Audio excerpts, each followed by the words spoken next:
Good morning, everybody, and welcome back to Drinking Wine at 9. My name is Mats. Why? Because it's 9 o'clock and we be drinking. Today we are still celebrating March Women's History Month, and I absolutely love that because it's so dynamic. And speaking of which, I have a wonderful guest today. Her name is Leah Adint, and she is a little piece of wine royalty. From Anchorage to Adelaide, Switzerland, England, Washington State, California. She now resides in Oregon. She's a skier, a snowboarder, and just one of the best winemakers that Erath has seen as of late. And I can't thank you enough for coming to the table, Leah. So this is your show. Let's go. Let's talk about these wines. Thank you so much. That was such a lovely introduction. I'm super happy to be here and to share our wines. A bit of history about Erath. We can't help but talk about our history. Named after our original founder, Dick Erath, one of the true pioneers of Oregon grape growing and winemaking. He came up in the late 60s from California with this vision that Oregon was going to be the next great grape growing region of the world, and it was going to be Pinot Noir. Right. And here we are 50 years later, proudly one of the best and biggest producers across Oregon, and love to celebrate and share our wines wherever we can. That sounds great. So Yeah. let's start with this beautiful Pinot Gris. Lovely. Great place to start. Perfect 9 a.m. wine. It's tart, it's citric, it's kiwi and pomelo. It's very Oregon. Yes. And you'll hear me say that over and over again. It's a dry Pinot Gris, which I think is super important, makes it really food friendly and delicious. Big acid, as you found out right away. And a couple different fruit sources, which means we get nice, warm, tropical fruit flavors in addition to that big pop of citrus. Yeah, it's beautiful. Other than the usual suspects, oyster, shrimp, lobster, what would you pair with this? Ooh, I say like a good green salad. Okay. Yeah. Keep it nice and light. Right. Keep it simple. Yeah, Salads exactly. and squash, chef Yeah. salad. It's just so versatile. It's like sunshine in a glass. I love that. It's I'm ready. I'm ready for some sunshine Yes, up there. yes. We're almost there. It's so balanced.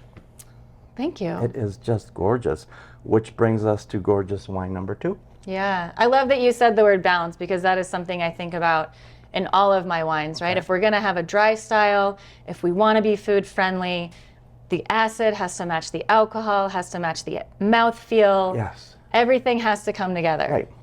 And that's what brings it to being a multi-layered, faceted wine that Yeah. just sings out of the glass. So tell us about the rosé. Rosé, 100% Pinot Noir. In my opinion, maybe the only grape we should really be making rosé from. Okay. And it lends itself so well. It's light color, it's high acid once again, it's fresh, it's clean. You know, I think with some of those other grape varieties, you really got to kind of force it to be a rosé. Pinot Noir wants to be rosé. Sure. I'm getting watermelon puree, a little pomegranate, some hibiscus. It's dry, it's crisp, it's refreshing. Exactly it's what right. a domestic rosé should be. Yeah, I think you get those hints of kind of red cherry coming from the Pinot Noir. I mean, that is what Oregon Pinot Noir is best known for. But absolutely some of that watermelon. Yes. Sometimes I go even a little Jolly Rancher if it's a hot day and the acid. I like that a lot. And you could easily pair this with a steak, a flank steak, a skirt Sure. steak. Nothing too heavy, nothing too overwhelming. I often go maybe like a pork slider or even some tacos, like helps cut that fat right down.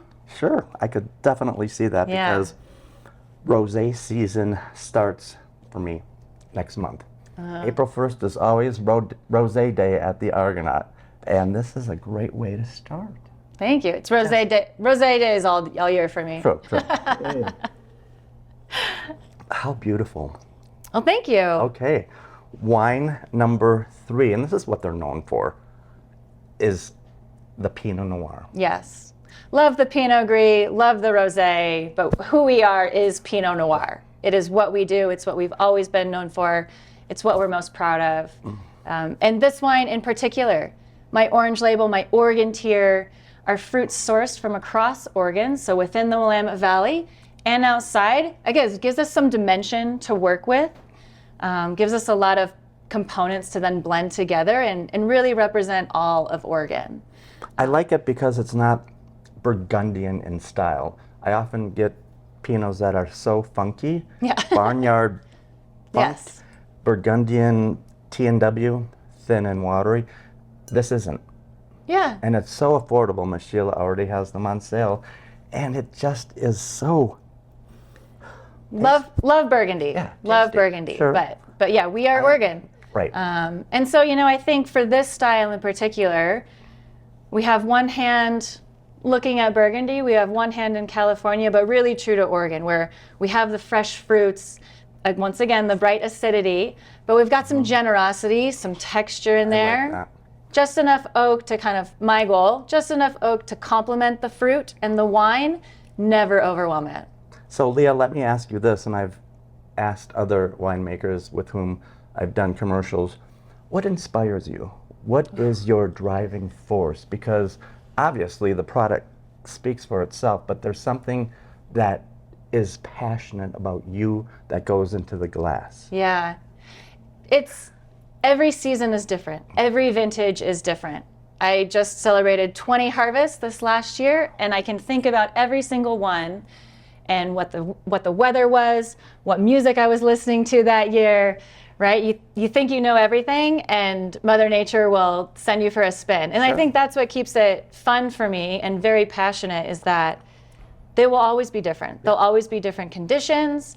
There'll always be different styles. There'll always be to consider what the next generation wants to drink and what they're interested in. Always new technology in the winery, all of those things. Beautiful color, the cranberries, the raspberries, the crab apples just really shine through. Like you said, it's not overwhelming. It's just a beautiful glass of what Pinot Noir should be. Yeah, thank you. Perfect with salmon. This is my salmon wine. Okay. This might be my duck breast wine. Yeah. I like that. Nothing overwhelming, Keep the flavors balanced with each other. Sure. Now I'm excited to try the last wine, the Big Daddy. The Reserve Collection. Yes. Yeah. I love the nose. So this is much smaller production for Erath. Now we've got our boutique winery within our winery. So now we're going super small scale, beautiful fruit. The best fruit that I work with goes into this wine.